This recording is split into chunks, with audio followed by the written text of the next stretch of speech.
Hello and welcome back. So let's go ahead and continue with the implementation of our parser, and of course, in doing so, get some more of these tests passing. As a matter of fact, I think Nelson's shooting to get all of these tests passing in this video. Is that correct, Nelson?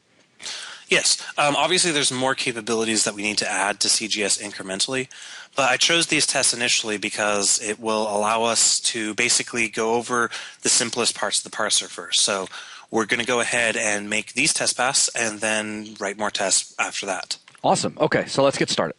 So what we need to make pass is the pseudo selectors and different types of values. Right now we only support string values. We want to support resource values, numeric values, and identifier values. And then we also need pseudo selectors. And so if you remember from the intro to CSS, pseudo selector is basically a way to select an element based off the state that the element is in. And they always will follow a ID element or class selector, and they will have a colon and then an identifier. So that's pretty easy to match against. So we'll start right here in the selector. Once we're done, parsing out the actual selector, whether it's a class selector, an element selector, an ID selector, then we're going to see if the next token happens to be an identifier or happens to be a colon. So we're going to say if next token equals a colon, then we're going to go ahead and select out a PSEUDO selector just to keep things clean and with the same style that we've been doing up until now. I'm going to drop this method below the class selector. And then our pseudo selector is going to be very straightforward. It's going to be pretty similar to our class selector. First thing we're going to do is we're going to match a colon out because we know the colon is there, but we want to get rid of it. Then we want to grab our actual pseudo text, which is going to be the identifier of the next token. Then we're going to match an ident to make sure nothing stupid happened. And then we're going to say selector builder, set pseudo, and pass in our pseudo name. So basically, if this method is entered, we know we're sitting on a colon. Match that, get rid of it. Then look on the next token, which is going to be identifier, grab its text out, make sure it was an identifier. Then now we're sitting on the element or the token directly after this identifier, which is exactly where we want to be. And we're going to tell our style builder or a selector builder that we now want to add a pseudo selector to our currently built selector. Mm-hmm. So at this point, this should run. Sweet. Awesome. So now we have 2 passing tests. So these guys are still failing, and they're failing with an actual good error message saying that it could not parse value from token, number, and identifier. So let's go ahead and make our property code a little bit more powerful to support all the different kinds of things that we want to do with CSS. The first thing, or CGS, but the first thing I'm going to do is I'm going to bring this next token into the do loop and then combine it and then use implicit typing just to clean it up. It didn't need to be outside the loop. I don't know why it was. So the first thing we're going to do is we're going to work on resources. And a resource is just going to be the identifier resource followed by an open paren, followed by a string, followed by a close paren. So we just need a way to match that kind of sequence. So we're going to say if token type is an identifier, then we're going to go ahead and want to say var identifier equals next token.text, and then we're going to match out the identifier so we're sitting on the next token. Now at this point, we're going to want to check for 2 things. First of all, we're going to want to move our next token ahead again. So we're going to want to look at what's next after we've matched out this identifier. Then we want to do 2 things. We want to say if identifier equals the word resource using the invariant culture ignore case, so that'll be a case insensitive search, and the next token dot type is an open parenthesis, so that's token type dot oparen. Then we know we're looking at a resource. So let me move this up so we can see everything in this smaller resolution. So if we're looking at an identifier on our list of values in a property, if the name of the identifier is resource and the next token is an open parenthesis, we're definitely looking at a resource.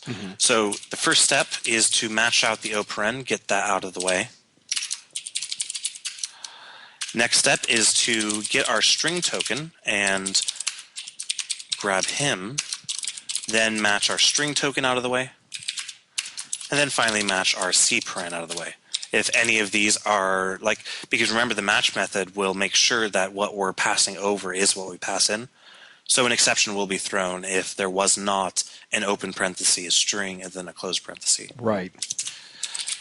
Finally, we want to add a resource value to our values using our string token.text member for the text of our resource. Now, if we did not get a resource, we want to store an identifier. Identifier values in CSS are commonly valid, specifically for colors, because you might want to have the word white instead of using, RGB 255, 255, 255. You might just want to use the token white, which is in the CSS specification. So to support that, we need to somehow support identifier values. And I don't think right now we have an identifier value type, and we don't. So let's go ahead and add one in. Much in the same way we added in a string value type, let's go ahead and add in a identifier value type. He's going to go ahead and implement iIdentifier. No, not identity. iIdentifier, or iValue. Why am I thinking about? Ignore me. iValue. He's going to implement his member and return out identifier. So we put it in the enum, but we never wrote the class. So next what we're going to do is we're going to create a constructor that takes in an identifier.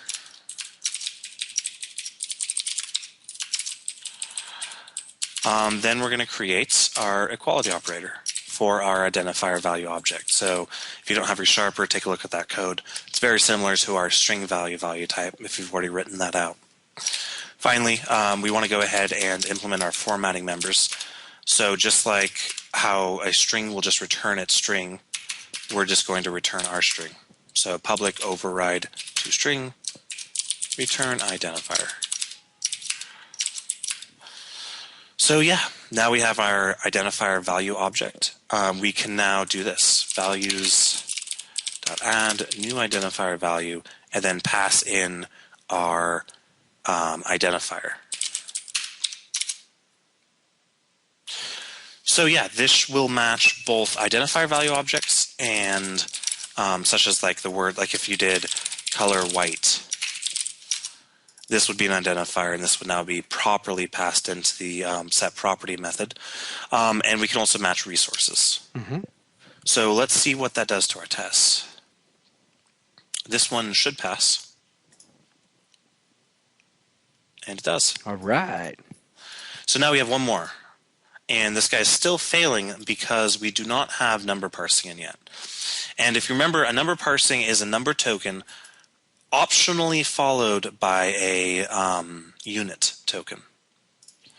So let's go back into our parser and say, if we're sitting on a number, then we're going to do some stuff. First thing we're going to do is we're going to pull the number out. We want the number text so we can parse it. I'm just going to also say float.parse right here, because numbers will be floats, and this will throw an exception if for some reason there was an invalid float, which shouldn't be possible because the lexer should be smart enough not to do that. But yes. So the first thing we're going to do is that, and then we're going to go ahead and match out our number. Get that token out of the way. Then we're going to figure out our unit. So we're going to say look ahead, or next token equals look ahead 1. And we're going to go ahead and switch on the next token. Dot type. Then also, next to our number, I'm going to add actually a number unit variable, but I'm not going to set it to anything. We're going to optionally set this number unit, or sorry, I am going to set it to something. Number unit.none. So that by default, it's going to have no number unit. If this switch statement finds a token that in some way specifies a unit, then we'll set that unit. Otherwise, we're not going to eat this token because this token is probably going to be a semicolon if there was no unit specified. So we're going to say if we are px Then units equals px, breakout. If we are token type dot pt, then unit equals pt, breakout.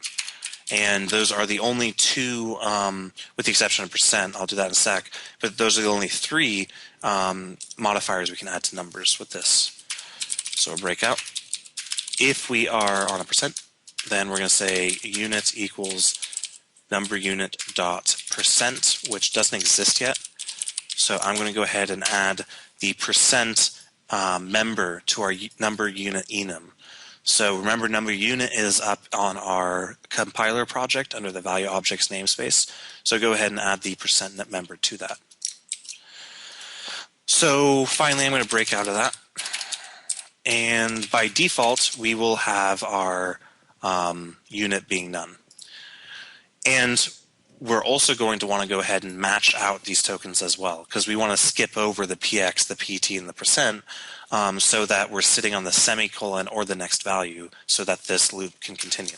So I'm going to match out a px here. I'm going to match out a pt here. And I'm going to match out a percent here. Then all we have left to do is say values add new number value, pass in the number, which is already parsed out and turned into a float, then pass in the unit, which has been set to either none, percent, or none, pixels, points, or percent. Finally, break out of there. So given that, our test right here should run successfully. Woo. So if I run all tests, you'll see the lexer and the parser is working properly. And again, the code isn't very scary. We're at, what, 151 lines now? Mm-hmm. Yet we're parsing a massive subset of the CSS language in just a very simple, straightforward way. And if you want to go ahead and look at these tests in more detail, you'll see that, for example, if you look at the output, you'll see the output window wasn't so ugly. You'll see that we entered a rule. We have a class selector. Then we have a property of property 1 with 4px, 5px, and 1px, and that all got parsed successfully by a parser. Then we have the woe property with our 32px and our test property with 124pt, and all of that's getting parsed out. Very cool. So yeah, that's pretty much it. Though I do want to come back, Nelson, in the next video and just do a recap of the whole thing, including the test rig, now that all of the code's in place, and you've already spent the last 40 minutes to an hour through the last few videos discussing everything. And this video is really just for those that have been kind of struggling along to follow things. I think it's becoming pretty clear, though. And then for everyone that's had no trouble whatsoever, they can just skip right over and move into the next series, which is the Intro to Antler. What were you going to say? Well, yeah, we still need to get. You're absolutely right. Before we do that, we got more tests to write, correct? Yeah. So beginning of the next video, we're definitely going to start looking at the element selectors, ID selectors, and combined selectors. Awesome. That sounds fantastic. All right. Well, we'll come back to the wrap up a little bit later, but that's going to conclude this video. Thanks a lot, everyone. We'll catch you guys in the next.